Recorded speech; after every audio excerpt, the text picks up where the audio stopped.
Welcome to the Hope After Narcissistic Abuse podcast. I am your host, Amy Helms. Each week, you will hear from experts across the country and even world speak to you on recovering from narcissistic abuse and even how to manage these relationships. You will also hear some periodic solo episodes on how to manage these relationships and what recovery is like.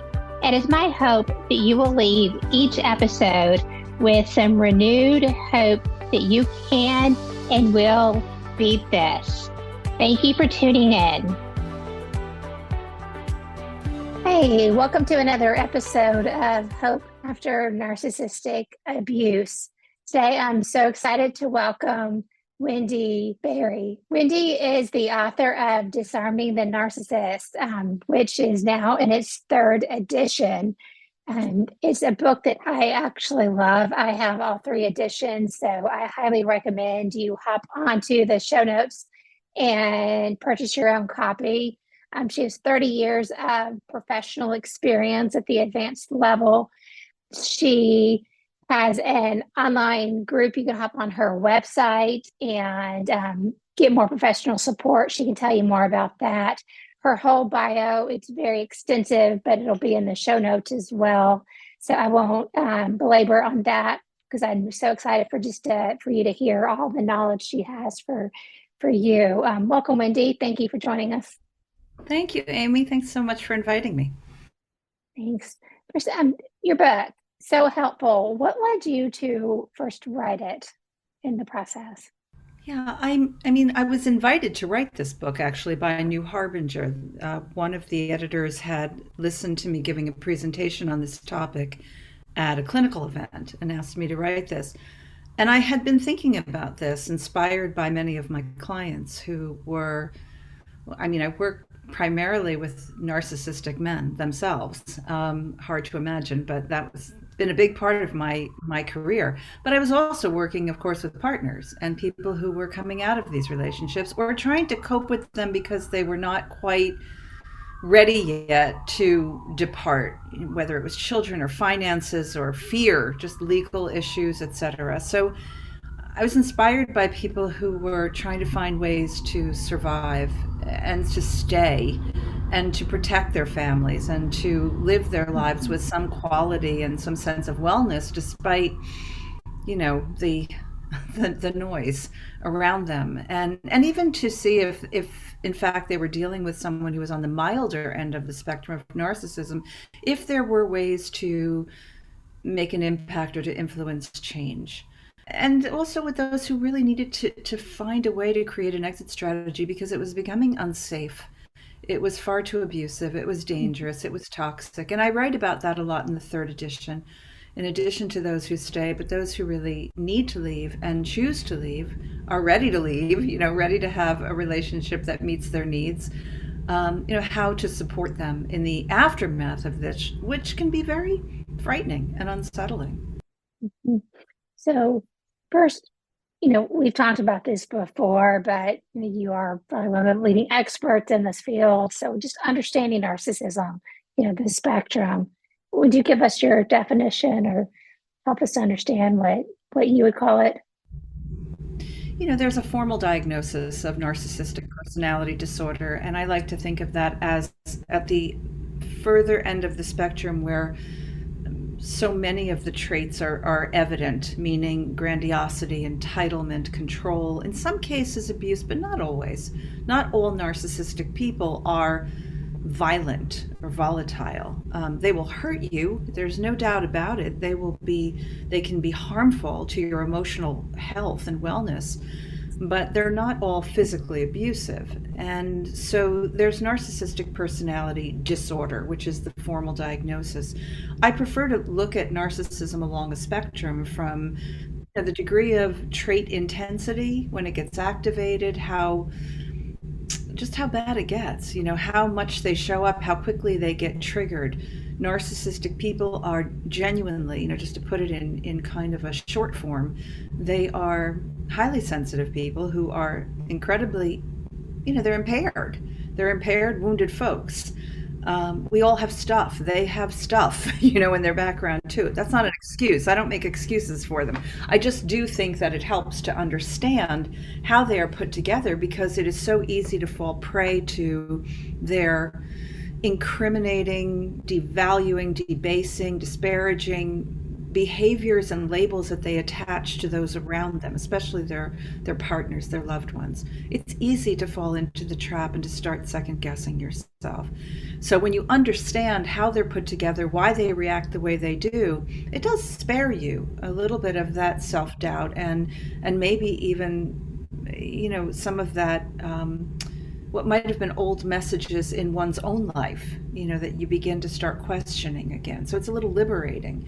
So the spectrum of narcissism includes things that are generally someone who is highly self-absorbed, entitled, needs to win approval and attention, can be controlling and demanding, can also be very charming and seemingly very heroic, you know, the superhero. Although if you look closely, what you're usually seeing is someone who is trying to win your approval and win your applause and will act at their convenience. They are low empathy.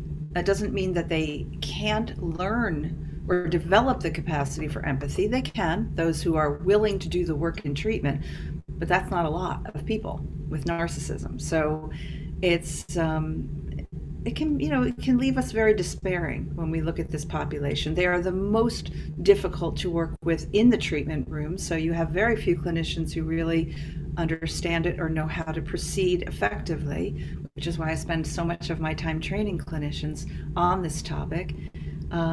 It's a hard population to work with, but again, that's the spectrum. Mild to severe, numbers of different traits. I have a whole page on this in my book where you can identify the traits and think about the intensity and the level of activation. You talk about empathetic confrontation. Yeah. Can you talk a little bit about what that is and what you mean by that? Yeah, empathic confrontation is a strategy that comes out of a therapeutic approach that I practice, that I've been a part of for many, many years, called Schema therapy. And without getting into all of that, just this is a strategy that I have elaborated in my work with narcissistic clients. And what it means is, it means first we have to really understand what empathy means, because it gets so misunderstood. And I repeat this so often in my work to general populations as well as to professional populations, that empathy is not sympathy. Empathy doesn't mean you're feeling sorry for the narcissist. Empathy doesn't mean you're offering them compassion. Empathy means you get it. You understand that this is someone in front of you who feels like they are the master of the universe. You understand that they are used to getting their way, and maybe they always did. Maybe they were the spoiled child. Maybe they were super indulged. Maybe they have power in their workplace where they can command and control people. You get it. That's empathy. I get it. I get why you developed this part of you that would snap into this kind of critical mode whenever you suspect someone is trying to take advantage of you, because you were taken advantage of as a child. So that says, I get it. It doesn't say I agree with it. It doesn't say I endorse it. It doesn't say I feel sorry for you. It says I understand. But, and there's the confrontation. So empathic confrontation is, I get it. I see you. I understand. But you can't talk to me like that because it's really hurtful. So I understand that, you know, in your world, there's a world where people will sort of jump when you snap. But in the world of relationships, in the world of people and intimacy, it doesn't work that way. That's why you're in trouble, right? So I understand that you grew up with this message, ... but it doesn't work for you in this life. And for a partner who's trying to install some empathic confrontation, it might be, look, I don't think you meant to be hurtful in that moment. I think probably you're feeling very reactive to what I just said, but I'm not going to have this conversation anymore like this. This is so damaging. This goes to such a dark place. So I'm going to step away right now. Limit setting, right? Empathic confrontation can be for accountability, for limit setting, for even just observing a pattern that's happening in a relationship. So, at what points in a relationship would you recommend using this?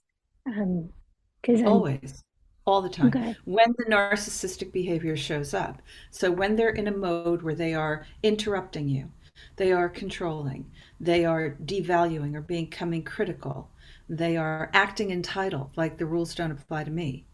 They are being, super angry, reactive, like a toddler, which is what narcissistic people Yeah. will do. They don't have good impulse control. They have low frustration tolerance, most of them. And there's reasons for all that when we look into the background of their story, their narrative. There are reasons to explain it. So as a therapist, it's important that I understand those reasons, but I also try to help partners understand the reason. I help children understand the reasons, again, as part of a freeing oneself from taking this too personally or owning it, and recognizing that it still hurts and you have to do something about it.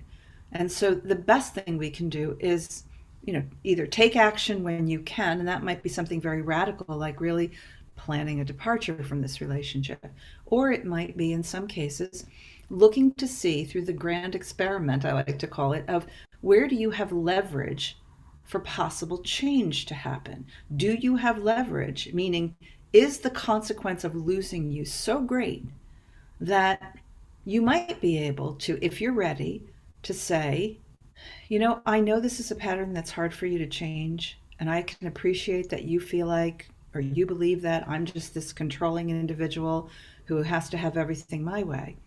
But I see it quite differently, and as sad as I am about the prospect of us coming apart, it's all I can see on the road ahead. It seems inevitable to me. We are going to come apart if we or you don't get some help. So that's where I am right now. Are you threatening me? No, just sharing my feelings, my thoughts, my observations out loud. Oh, aren't you so intelligent and so smart, says the narcissist. Well, I'm trying to get healthier, yes. And you notice the steady tone. This is not easy to do. So what I say to people who are in this position, you're dealing with it in the aftermath, maybe as a co-parent. You're dealing with it in the present moment because you're still living under the same roof. You're reflecting on this relationship. What happens is that too often people find themselves, offended parties find themselves having to remain very angry. And that's why the popular media, the popular culture is all about demonizing narcissists, because it's the only way we can feel free. So we demonize them. We get angry. We're scornful. It's exhausting. First of all, they're not demons. They're wounded people who do bad things, but they're not demons. And second of all, being angry all the time is wearying. Who wants to be angry all the time, right? And defensive when you have nothing to defend because you didn't do anything wrong. So I try to say to the general public who have been offended by narcissism, you have nothing to defend. You don't have to be defensive. You don't have to be constantly on the attack. You don't have to be angry all the time. When you know in here that you're fine and that you're okay and that you have a voice that's worth hearing and you have words and experiences that are worth sharing, and it doesn't matter what he or she, the narcissist, does on the other side of it, because we can predict kind of how they're going to respond. But when you say it with a certain steadiness and sturdiness, there is nothing that is more, that gets them more unraveled than that, because you're not dancing anymore. You are not engaging in the dysfunctional dance. You are sturdy and steady on your platform of health, a healthy adult. And so it's kind of like becomes the new chant. I'm not defending myself. I'm not going to do this. But you say it here where it's very scary for the narcissist who's been accustomed to being able to bait you into the, the entanglements. Right. That neutral non-reaction. Exactly. It doesn't give them anything. Exactly. Yeah. Right. So you mentioned co-parenting. Can we talk about that? Because I think the leaving and the co-parenting is what so many people struggle with. It's terrifying for so many people. I'm sure many of your listeners are nodding their heads thinking about, either why they stay, because it's so terrifying to imagine, first of all, going through the ugliness of divorce with a narcissist. It's not like your typical divorce. There's a lot of, you know, kind of inevitable vengeful reactivity that comes from the narcissist, making it really difficult. And the scary part about having to share custody and not being able to be there to monitor and supervise the safety of your children. But again, some people don't have any choice. They really have to, for their own health and wellness, for the sake of their children, they have to make that step and step out. And I support, either direction as long as there's safety in place. But going through co-parenting with a narcissist is, I mean, Susan Stiffelman, who's a parenting expert, and we co-host another online community called Co-Parenting with a Narcissist, where we offer monthly support and just heartbreaking stories of people who are just working so hard to try to navigate these relationships and be the healthy parent and provide care for their children. I have these members also in my online community, which is Loving, Leaving, Living with the Narcissist in Your Life. And but all these communities are on my website for people looking for additional support. But we try to give parents, just good tips and strategies for how to squeeze the best juice out of this for the sake of their children, how to kind of prop their children up and help them to learn how to understand the complexities of the parent who's narcissistic in ways that they can digest without bad mouthing that parent, how to help them to have a voice when they're feeling hurt or frightened in the care of the narcissistic parent or lack thereof. So it's quite a challenge. Yeah, I think one challenge that I've heard from patients and from people that I've worked with is, the tendency to, well, this is the way that I've done it, and I think it should be done at the other house. And so giving advice or the unsolicited help, but that doesn't go well when you're trying to communicate with someone with narcissistic tendencies. So you can't tell them how you want it done at your house or how done at their house. It's, Oh God, no. no, No. two households, two ways. My safety's a risk, but then really that has to be handled in other ways. You have to be clever and to some degree a bit manipulative, but again, it's not manipulation that's deviant, because it's not aimed at hurting someone. It's aimed at protecting your children. And so, I spend a good deal of my time coaching, crafting language, tone of voice, using audio memos, sending messages through your voice in a phone as opposed to texting, as opposed to face where you're going to be interrupted endlessly or accused of trying to control everything. So again, it's an exhausting process, and there are ways to navigate around that to some degree.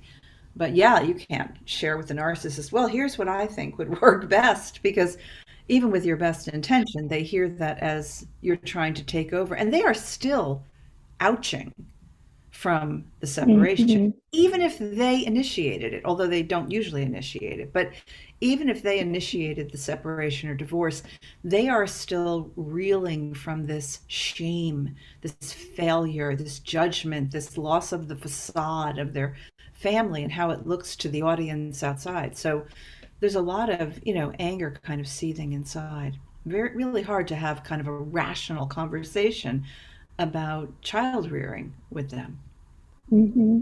So other than the neutral communication, what's some other advice you have for people that are trying to navigate this co-parenting? My general advice and suggestions are always around self-care. Take care of Mm-hmm. yourself. I mean, if you do have children and you're dealing with this, your kids need one healthy parent.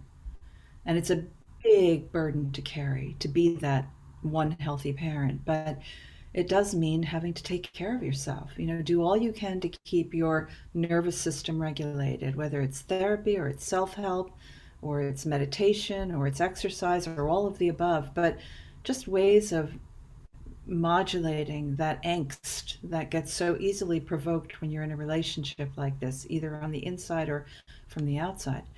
So a lot of self-care, self-regulation, caring for self, learning, educating yourself about this complex issue, not just looking at kind of the popular, I don't know, popular media, popular culture.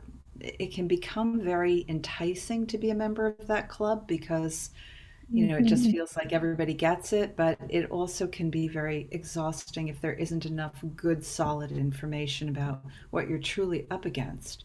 And like I said, being angry all the time, I don't think that's a solution, for being able to protect oneself. So I think self care is really critical. I think for those listeners who are in the aftermath of the relationship, one of the common fears is the fear that I'm going to repeat this pattern. I'm going to do this again. I'm going to meet someone and not be able to see the signs. I won't know how to scrutinize. And that's a scary thing, which leaves a lot of folks with the idea that I'd rather be alone. I'm not going to choose a partner. And, which is kind of sad if you've never had the chance of really being well loved or sharing your life with someone who's respectful and engaging and emotionally present and empathic, Yeah. reciprocal, right? So that's kind of sad to me. And so I spend like to spend some time with people advising them as to how you don't have to give up the hope of having, even if it's not an intimate connection, but other relationships with people, where you can get pretty good. You can teach yourself how to become more savvy at picking up those signs early on.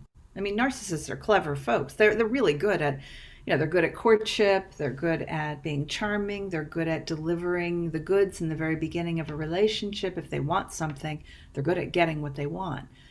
But you can become good too at being a good surveyor of these traits and these behaviors by asking certain questions, by asking certain things, but also by just watching yourself. So I always say, be a witness to yourself. Go on a discovery mission and watch yourself when you are out there with people in the public. How often do you find yourself, especially if you're dating, how often do you find yourself giving into something that you don't really agree with? Giving up your own opinion because you're fearful of being judged or controlled or scoffed at or rejected. Or you're fearful and intimidated, so you just kind of hold your mouth. You don't speak, you go silent. How Mhm. often does this person ask questions, but they don't listen to your answers? Or they're not even really making eye contact with you as they're speaking. They judge, they interrupt, they overthrow the conversation, they monologue. So there's ways to pay attention. You don't want to jump to a conclusion too quickly, but you do want to give yourself the benefit of really paying attention to, oh, there I am doing what I did, 20 years ago or 10 years ago, or when I was in my last relationship. I'm not being an advocate for me. That's a sign, or it might be a sign. Having that checklist and getting out earlier. I think you'll find yourself that you have that ability to get out earlier and earlier each time. Yeah, yeah, exactly. Exactly, because time's And precious and your life is precious and you have rights. And, that fear of being alone, fear of not ever finding someone can be very scary and sad. But again, it's a cost benefit analysis. To what degree do I walk myself into a situation where, again, I have to lose my voice, give up my rights, my opinions, my preferences, my ideas, my needs?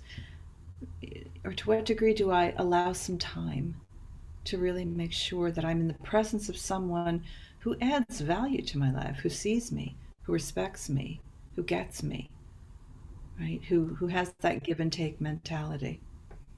the actual leaving process, which I know you talk about a lot in your group, and I want to encourage people to head there. But what advice do you have, in preparation for actual leaving? I know safety is always the biggest concern, but any other advice you could offer? Yeah, every bit of wisdom I've gathered in this department has come from the people who I've had the privilege to engage, to experience, to witness, either in therapy or in my support communities, who have embarked on this, departure path. they've taught me a lot about what it takes to be wise in doing this. How to leave a relationship that is potentially high risk, meaning that there could be retaliation or revenge. So we're talking about more moderate to severe end of the spectrum Mhm. narcissistic partners. And I think a lot of it is just, having your hands on all the documentation you can get. Make sure you have copies of everything. I mean, this is just true for all divorce, but especially when you're divorcing a narcissist. Have copies of bank records, insurance, pension plans if you have them, or retirement funds if you have them. Have copies of, have that copy of the safe deposit box key if you have one. Um, Make sure you have all of those really important documents, phone numbers, email addresses for people Social that you, security card, social security passport. card. Yeah. Yeah, absolutely. Even right down to like car insurance. Those things are really important to have copies of it in your possession. Look hard for representation by an attorney who has some narcissism savvy. They understand narcissism. They have dealt with this in divorce. It will be hard to find, but they are out there and they are beginning to become more available. There are more attorneys. I've trained many attorneys myself in this specifically, but there are more out there who are beginning to sprout, who have some narcissism savvy, who know that it takes more than your average difficult conflictual divorce, because I mean, there's lots of acrimony in divorce, but the particular form of acrimony in divorcing a narcissist is really a horse of a different color.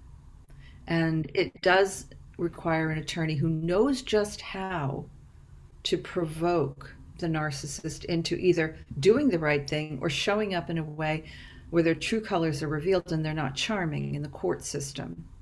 And they get consequences for that, right? So there are ways of being well prepared, not perfectly, but certainly having a good preparation plan for making your departure. Now, if it's really dangerous, of course, you move, right? You move towards safety. There may not be time to do all this plotting and planning if you're really in a very dangerous situation, but short of that, I would say take some time to, get those ducks in order. And, back to your book, disarming the narcissist. What do you mean by disarming the narcissist? Disarming the narcissist is so much of it is about, again, working on self. Disarming Mhm. them is not, you're not going to disarm them by going into battle with them. They are Mhm. masters when it comes to battles. They are masters when it comes to competition, when it comes to who wins, who's in charge. Doesn't mean you'll never get, the win or the victory. You might, especially if you're dealing with a covert narcissist, because, they're slightly different in that they tend to be more on the what we think of as the neurotic side or the more sensitive, vulnerable side of narcissism. They tend to be more, they're the victim, right? They're the victim. They're the Right. ones who are I call them the super sufferers. They're the ones who suffer more than anybody else on the planet. So they don't get their approval seeking through, tangible acquisitions or being glamorous or handsome or successful. They get it through being a sufferer, being a martyr. And so with this type, which can also be incredibly frustrating, and they can also be incredibly hurtful, you might get a little victory every now and then when you take a strong stand. But for the most part, disarming a narcissist means you shift the way you're showing up. You become more educated, attuned, knowledgeable, wise to the workings of them. You use empathic confrontation strategies to begin to change the choreography of engagement, to take a stronger stand for yourself without having to be angry and loud, but really just, again, your best weapon is to be in your healthy adult mode. It's in that stance where you are just coming from that thoughtful, resolute, well-convicted place. It doesn't mean you're speaking in soft, sweet tones. It means you're speaking like this with conviction. I'm not doing that.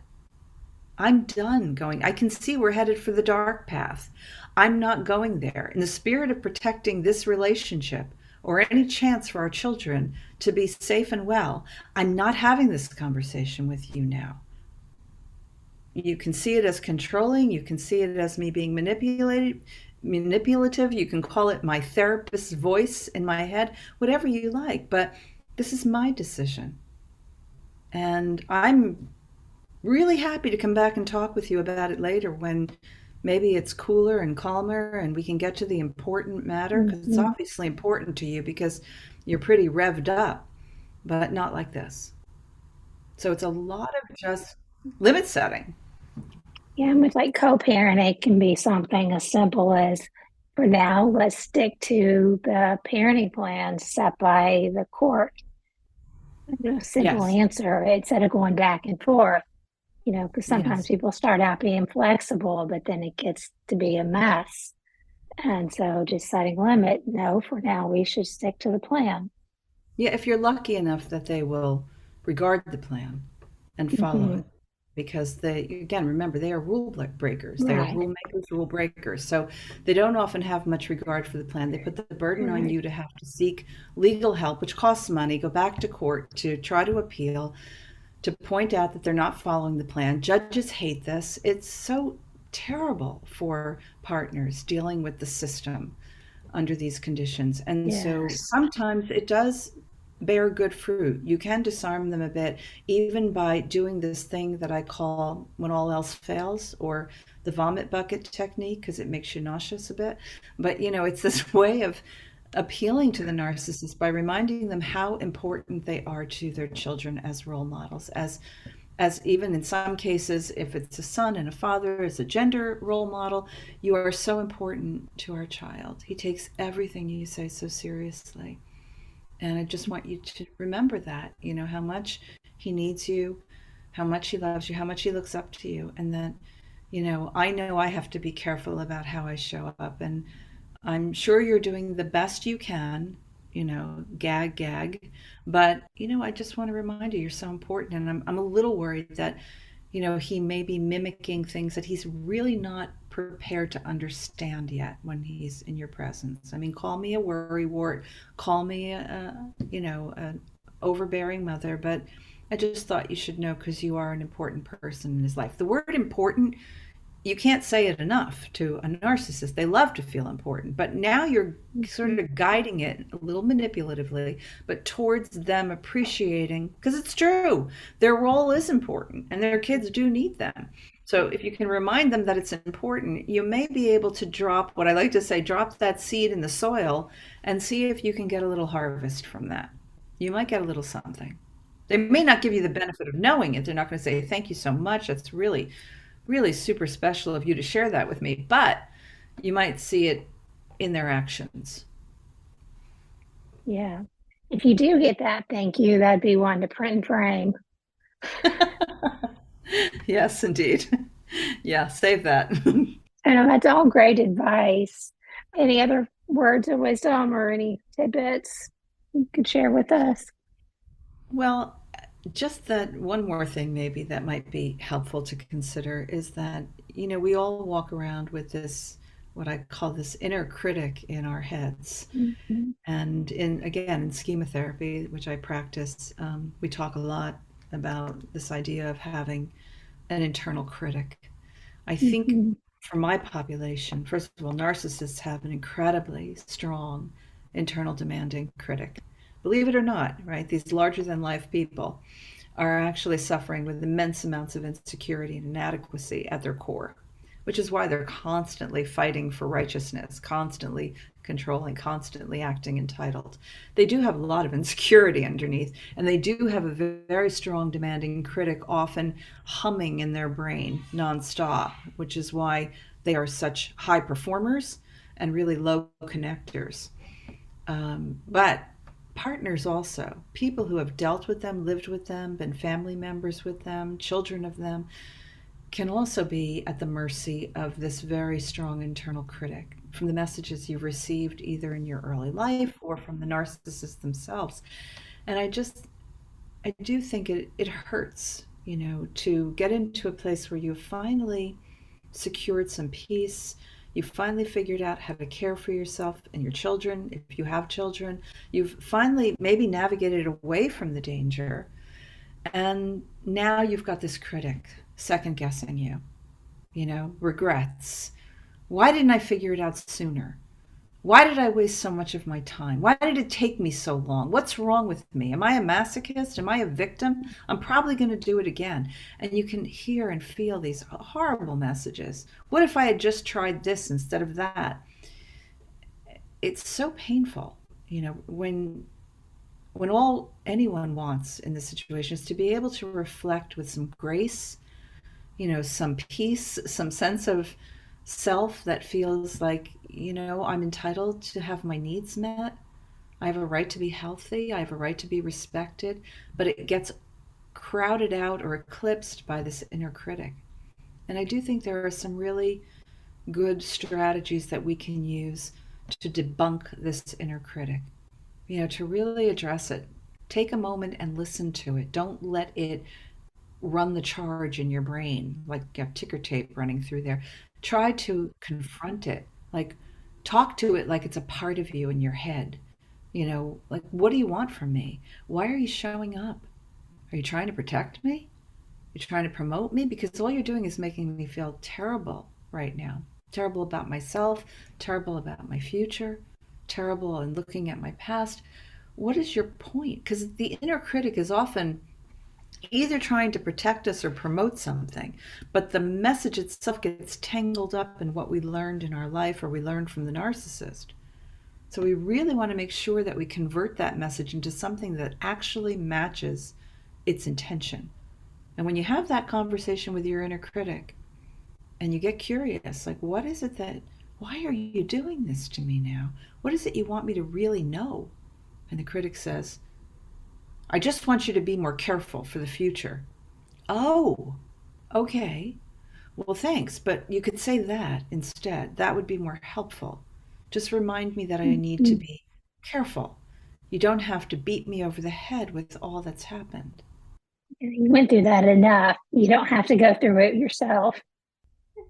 And the question, why did it take you so long? Well, answer the question. Don't let it hang out there. Because when it hangs out there, it comes up with answers like, well, because I'm stupid. Well, because I'm such a coward.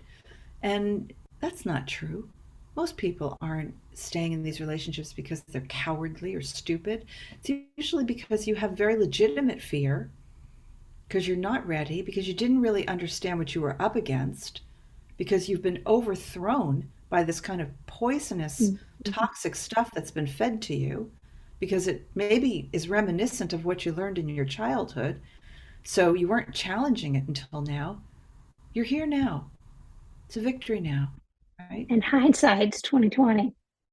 Oh gosh, yes. Yes, indeed. So if we could all look at our past through, or look, have that judgment of what we know now, then it's easy to judge ourselves, but we didn't know then what we know now. Yeah. And for people who are still in it, listeners who are still living with someone who's narcissistic and still hoping for the possibility of a shift, a change, I am one of the few people out there in this professional work with narcissism who can tell you that it is possible, but it does require some very specific elements to get there. So I don't like to raise hope where hope is not really likely, but I do also not want to avoid offering hope for those where you might have a shot. I mean, I've treated narcissistic men primarily for a long, long time, and I have had, truly the privilege of seeing some who have gone the journey with me in therapy, worked with their partners eventually, and really come out in a different place. Because it's been so long, I have longitudinal, information from them about how they've been able to sustain meaningful changes. But as I said, it takes a lot. It takes three really critical elements. And one is the consequences have to be great enough, that's the leverage, that they are willing to do the work. And they eventually, with the help of a good therapist, that's number two, a therapist who gets it, a therapist who's strong enough to endure, a therapist who's keen enough to be able to see it beneath the charming presentation, they can form a bond so that the narcissistic client actually chooses to do this work. It's not just the threat of the ultimatum, but now they're choosing it. And number three, you have to have a treatment approach, a therapy model that has some evidence attached to it, some efficacy, and it's grounded in some science that can show demonstrable change in the end. It has to be emotion focused because talk therapy will not be enough with a narcissist. But it's possible. It's possible for some. Well, thank you for all that. I think that's great. And I'll link all the info that you mentioned online, but where can people find you? Your website? The easiest way to find me is disarmingthenarcissist.com, or just type Wendy Behary into your browser and usually my website comes right up. Perfect. So I'll put all that in the show notes. Thank you again for joining us. I think it's been a wealth of information. Thank you so much. Thank you again for tuning in to our podcast, Hope After Narcissistic Abuse. We hope you were able to leave with some renewed hope. And if you like what you heard, please subscribe to the channel, give us a review, head to the show notes for more information on the things that we highlighted. And there's also a link to the website for a course that we offer on the same topic, Hope After Narcissistic Abuse. Thank you again, and please tune in to the next episode.